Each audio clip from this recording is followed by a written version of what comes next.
Going into my 4th year of high school, I came in with not just one, but multiple problems.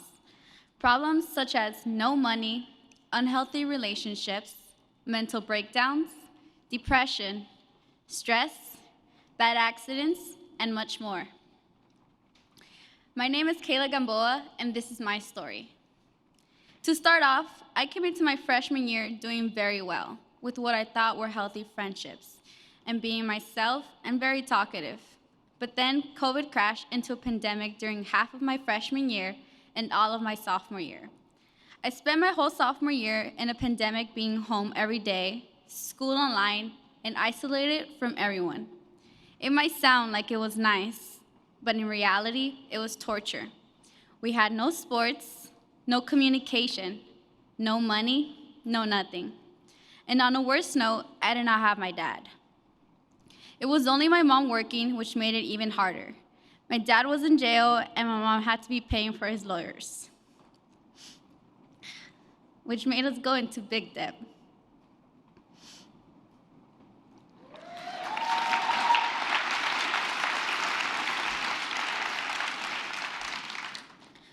My mom had no money, food stamps and insurance were not given to us.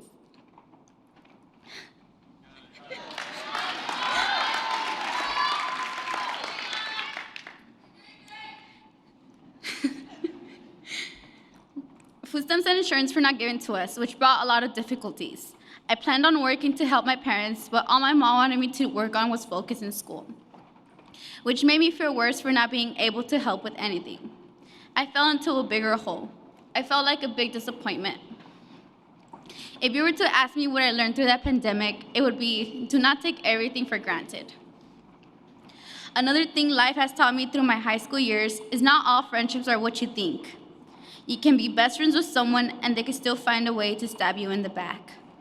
I lost friendships I had never thought I would lose, but I do not hate that I did. As a matter of fact, I am happy. I am happy I lost those unhealthy friendships. I learned to grow by myself and be careful who I depend on. I learned how sensitive I am, but not weak enough to just fall down on my knees. I always push myself up, even after how hard my life got.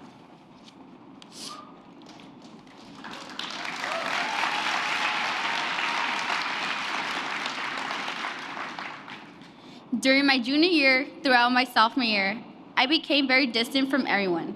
I stepped away from everyone and started focusing on myself. My junior year was one of my biggest downfalls. It was the year where I went through depression and stress the most. I lost myself and had mental breakdowns each day. I stepped away from the things I loved the most. I lost the passion for volleyball. I did not have the motivation for school. I started failing. I would cry every day. I just wanted to sleep and sleep. Depression became my best friend, where it began consuming me, emotionally, mentally, and physically. Through money problems, hunger became an issue. There were times where I would go days without having food in my system.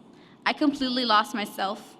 One of the worst things that happened during that stage was someone drugging me without my knowledge. Something I do not normally talk about, but it was one of my biggest impacts. I did not show up to school for a whole week because I was in the hospital for so long. And the way I got drugged was one of the worst experiences a girl can have. And since I was going through depression and stress, it hit me even worse. There was a chance of me not even making it out alive. I felt as if my life was beginning to crumble down as I was on my last string of hope. The light at the end of the tunnel began to look as if it was never reachable.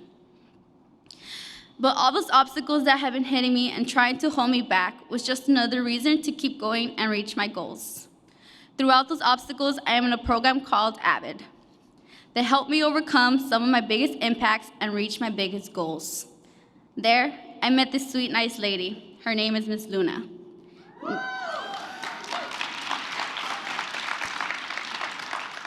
Now, here's where my life started to make sense.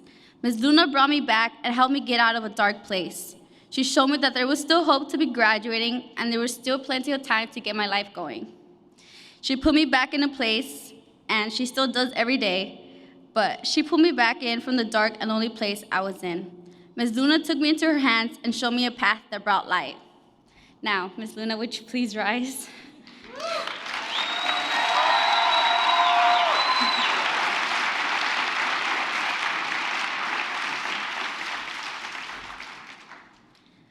story that shows how I knew I could trust myself to Ms. Luna and to my classmates is how we did this project, which involved 3 items that represent you. It could be anything, even a rock or a piece of paper. But for my 3 items, I brought a ring my dad gave me, a volleyball, of course, and last but not least, my Pandora bracelet. Each charm holds a meaning behind it, and each charm represents me in different ways. As I was explaining my items to my classmates, it felt like home. There was no judgment or hate at all. As a matter of fact, they were being supportive and happy for every little item I took out. At the end of each project, everyone would clap and be cheering you on.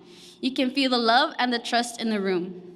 Never would I have thought I could feel so at home and so loved in such little time.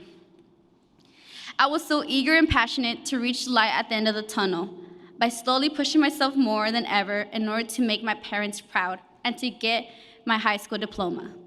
By receiving my high school diploma, it will allow me to go off to college this fall at the University of El Paso.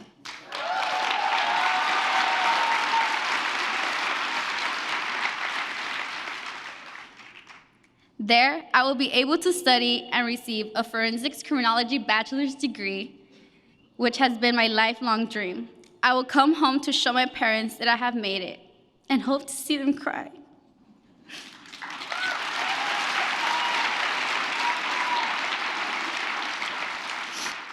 Not from sadness, but from happiness and joy. I want to accomplish the goals my parents have always wanted me to reach. I am going to keep pushing forward in life and be a powerful, successful young woman who has always had big dreams and an epiphany to be someone important no matter what life brings. Scars will always show a part of my past and the obstacles it took to heal. There will be a daily reminder to keep pushing forward. The past has humbled me enough to know that some lows may bring you down. But at the end of the tunnel, the light always shines brighter than the sun. Thank you.